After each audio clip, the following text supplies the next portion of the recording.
कृषि कानून और सरकार की नीतियों के खिलाफ भारतीय किसान यूनियन लोकतांत्रिक संगठन के प्रदेश अध्यक्ष राष्ट्रीय प्रवक्ता मनीष यादव ने की भूख हड़ताल। लखनऊ के थाना काकोरी क्षेत्र के अंतर्गत शहरी चौराहे पर कई दिनों से चल रहे धरने को सरकार द्वारा रोकने के कारण दिनांक 30/1/2021 से अपने निवास के पास रखा भूख हड़ताल। मनीष यादव ने मीडिया से बात करते हुए बताया कि गणतंत्र दिवस के दिन दशहरी चौराहे से मेरे धरने स्थल को भारी पुलिस बल द्वारा हटा दिया गया था और मेरे सभी साथियों को अस्थायी जेल भेज दिया गया था, जो हम किसानों का अपमान है। उसी के बाद दिनांक 30/1/2021 से मैंने अपने साथियों के साथ निर्जल भूख हड़ताल किया है और जब तक धरना स्थल को दोबारा वैसे नहीं किया जाता तब तक अन्न ग्रहण नहीं करूंगा, चाहे मेरी जान चली जाए।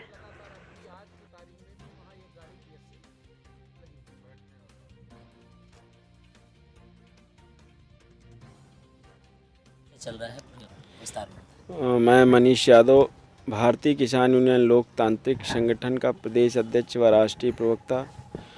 पिछले 17 जनवरी से हमारा दशहरी चौराहे पर अनिश्चितकालीन धरना प्रदर्शन चल रहा था, जिसमें 26 जनवरी के दिन जब पूरा देश राष्ट्रीय पर्व मनाने का काम कर रहा था, तो हम लोग भी हमारे बगल में शहीद स्मारक जो है काकोरी, हमारी किसान माताएं सब लोग तिरंगा लेकर और पुष्प लेकर अपने क्रांतिकारी साथी जो शहीद हुए थे उस समय देश को आज़ादी दिलाई थी, उनको पुष्प अर्पित करने जा रहे थे, श्रद्धांजलि अर्पित करने जा रहे थे। जैसे हम लोग अपनी जगह से पंडाल से निकलकर रोड पर आए ही थे कि एकदम से पुलिस आक्रामक हो गई और लगभग 600-700 पुलिसकर्मी पीएससी सब आकर एकदम से हम लोगों को घेर लिया और पकड़ के बसों में भर के हम लोगों को ले जाकर अस्थाई जेल जो है वहाँ ले जाकर हम लोगों को बंद कर दिया गया। शाम को 7 बजे वापस लाया गया और इस बीच 2 बजे से 7 बजे के बीच हमारा पूरा धरना स्थल का पंडाल, वहाँ पर लगे तिरंगे झंडे, हमारे संगठन के तमाम झंडे लगे थे, तिरंगा 3 कलर के गुब्बारे, झालर, जितना भी हमने उस दिन सजवाया था, हमारे किसानों ने सजाया था, पुलिस ने बर्बरतापूर्वक उसको सब तोड़ फोड़ करके नोच करके पूरा वहाँ से ख़त्म करने का काम किया।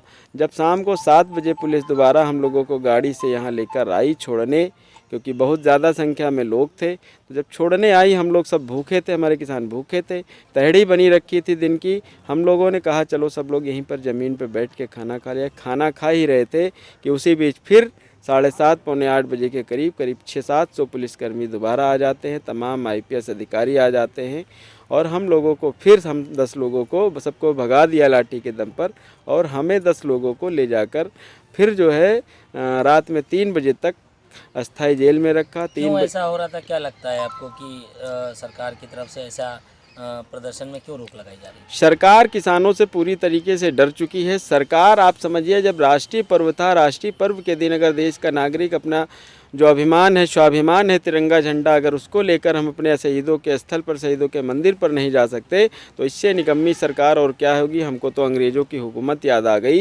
ये काम तो अंग्रेज़ों का था कि देश प्रेमी अगर जा रहे थे कहीं देश में अपने शहीदों को श्रद्धांजलि अर्पित करने, तो अंग्रेज़ों का काम होता था रोकने का। चुनी हुई लोकतांत्रिक व्यवस्था में किसी भी सरकार को ये अधिकार नहीं मिला है कि देश के नागरिक को 26 जनवरी के दिन तिरंगा लेकर रोड पर न चलने दिया जाए। ये तो आज़ादी के बाद जितनी सरकारें हुई, पहली बार इस तरीके की व्यवस्था योगी सरकार ने लागू की है और हमें लगता है कहीं ना कहीं सरकार किसानों से डरी हुई है, इसलिए ऐसा उन्होंने किया। अभी आपने भूख हड़ताल और निर्जल का जो हड़ताल आपकी चल रही है, कब से चल रही है? हमारा 29 तारीख से मैं बिना खाना बिना पानी के यहीं पर लेटा हूं और मैं तब तक लेटा रहूंगा जब तक प्रशासन और सरकार हमारा पंडाल, हमारा धरना स्थल, हमारी पवित्र जगह होती है, दोबारा वहीं पर पंडाल लगवाएं, हमारा माइक साउंड जो कुछ था सब कुछ वहां लगवाने का काम करें, जो उखड़वाया है उसको सब लगवाएं, सही कराएं।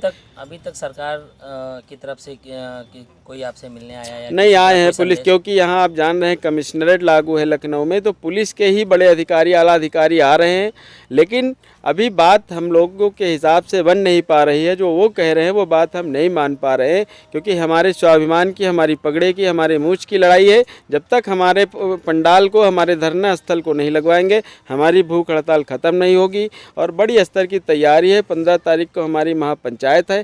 हमारी भूख हड़ताल तभी ख़त्म होगी या तो वहाँ पंडाल लगा दें, या फिर पंडाल हमारा नहीं लगाएंगे तो हमारी अंतिम सांस तक हम बिना खाना बिना पानी के यहीं लेटे रहेंगे, मर क्या जाएंगे। प्रमुख मांगे क्या रहेंगी? मर जाएंगे तो हमारे किसान साथी हमारी लड़ाई लड़ेंगे, कम से कम अपने देश के अपने प्रदेश के किसानों को जगा कर जाएंगे। ये हमारी सोच है, ये हमारा संदेश है।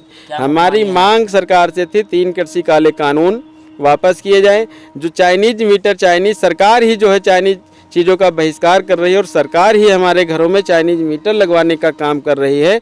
चाइनीज मीटरों में ये व्यवस्था है, आप समझ लीजिए हमारे घर पे खुफिया जासूस बिठाया जा रहा है। 30% एक्स्ट्रा बिल चाइनीज मीटर दे रहे हैं, बिजली के बड़े दाम, किसानों के ट्यूबवेल पर जो मीटर लगा दिए उनको हटाया जाए और किसानों का कर्ज माफ़ किया जाए। यही सब हमारी प्रमुख मांगे है। गन्ने का भुगतान 14,000 करोड़ रुपये हमारा गन्ने का भुगतान सरकार के पास है, वो सरकार नहीं दे पा रही, लेकिन जिसका 5,000 किसान का बिल है उसके घर पे पुलिस जाकर, अधिकारी जाकर उसके घर में कनेक्शन काटने का काम कर रहे हैं। अभी आपका धरना का जो रूप है या ये कब तक धरना चलेगा, इसका कोई नहीं, कोई लिमिट नहीं। हमने कहा ना, हमारा या तो ये कल हमारा पंडाल लगवा दे तो हम हमारा और लगवा दे, हम तब वार्ता करेंगे, तब आगे की बात होगी, अन्यथा हमारी मृत्यु तक ये आमरण अनशन चलता रहेगा और हमारे मरने के बाद हमारे पदाधिकारी, हमारे किसान हमारी लड़ाई लड़ने का काम करेंगे। सरकार 3 बिल वापस क्यों नहीं लेना चाहते? ऐसा क्या मुख्य उद्देश्य है जिसके चलते बिल वापस नहीं सरकार देश के किसानों का भला नहीं चाह रही। सरकार अपने मित्र अडानी, अंबानी, तमाम जो 15 उद्योगपति हैं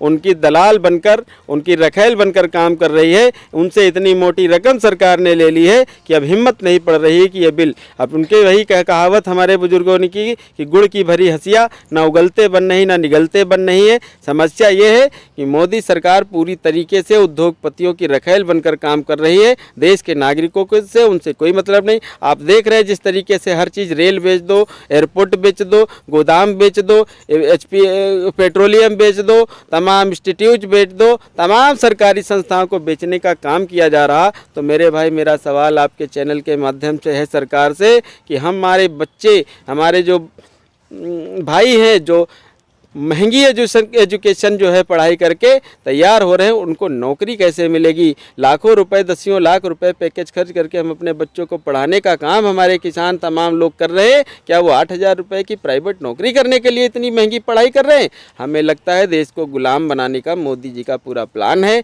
और 15 देश के लोग उद्योगपति देश को नहीं चलाएंगे। जब तक हमारे शरीर में प्राण है, शरीर में एक बूंद हमारे बचेगी, तब तक ये व्यवस्थाएं देश का 84 करोड़ किसान लागू होने नहीं देगा।